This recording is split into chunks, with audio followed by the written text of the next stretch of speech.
the week of the 15th. Ooh, we get this card. And it was upside down. Oh my gosh, this is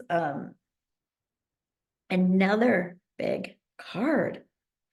This is the Tower in the traditional tarot, and this card is called a disruption.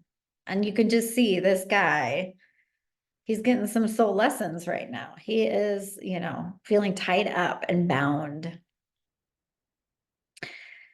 So, where might you this week feel a little bit trapped? Where might you be feeling tied up and bound by the energy that's presenting itself? Where might you be having your tower moment? And a tower moment is when something feels like it's falling apart because something new is being born. We're still in Mercury retrograde, right? We're still looking at our identity. We're still in this energy of trying to figure out things. And if you took my advice last week and you decided to do your manifesto for your identity and really understand that it's your time to let go of the ways that you've been playing small, this week might be the opportunity to see something shift in your physical reality. Because when you create intentions to shift, the things that are not in alignment are going to move. And I encourage you not to be scared. This doesn't have to be, this isn't a negative.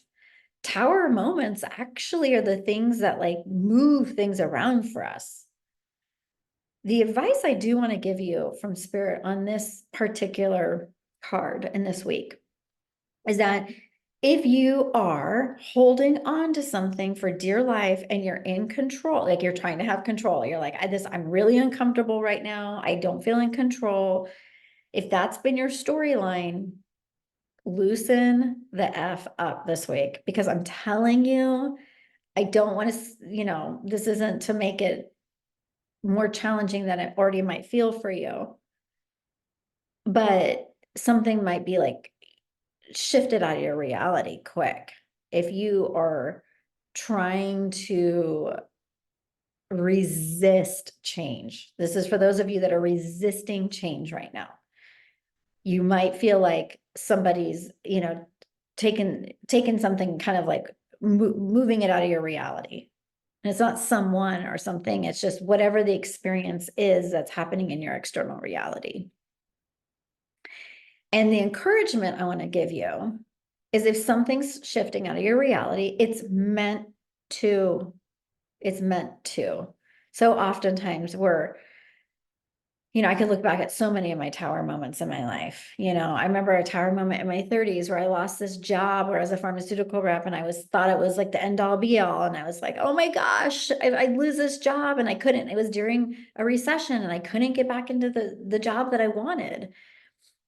And it rerouted my entire direction of my life. It is actually one of the reasons why I sit here and do this, because I started doing intuitive psychic readings on the side during that time. And I started to embrace that. And I didn't initially just jump from one thing to another, but it was the fact that like something was being redirected and there was a new course that appeared in front of me. But in order for the new course to appear, that meant one road that I was on no longer was viable. So you may find that there's a road that you're on that is no longer viable. It's under construction. There's a detour. You have to take the detour, okay? And this, I feel like this is going to be very much in your external reality. It could be like, I don't know why, but they just gave me the example of like at work or something. Like if you're doing something at work and it's not working for you and it's obviously not working, then do something new. Maybe that's for me because I'm about to start doing all these new things.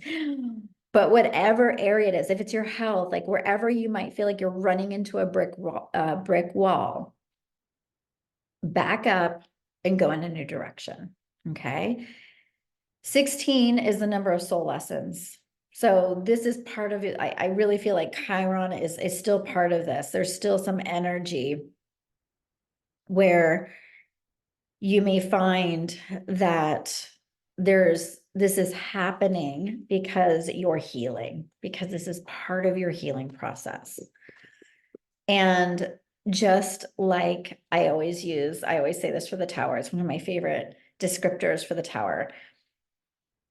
In Las Vegas, when they had beautiful hotels that were old and no longer viable, they would blow them up and then they would, rebuild and put a new hotel up, but they had to like take that one down first so that the new could go in. Same theory. You're letting go of the old so that the new can be ushered in. Has to still do with the Aries new moon, has to do with this like identity and new way of being. And this is going to be showing up in your very external reality. Now, not all of you are going to have something major. It could just be a pattern. It could be a belief that's ready to be retired. That is so obvious because it's just going to show up in your reality and you're going to be like, yeah, that's not working anymore. Bye-bye to that, right? Okay, so trust your tower moment. Trust that whatever's falling away, as painful and as attached as you might be to it, it's time to go. And the other thing I want to say about this, the last piece is for you fellow control freaks, you notice I say fellow control freaks because I have been working on this. This is something that I'd like to retire. Oh my gosh, we all have this, and it's so illusory, right? And it's so like we think that we're in control, but we're really not, right? One of my gene keys is divine will. It's my radiance. And I'm always like, okay, how can I hand this to the divine? How can I surrender this? How can I let go? For you that are feeling, that you relate to what I'm saying this week, let your way of being in control shift. Let there be movement and new energy so that you don't have to feel like you are in charge of your whole reality. One of my favorite saying is get out of God's chair this week. Get out of God's chair. Okay, that is for the week of the 15th.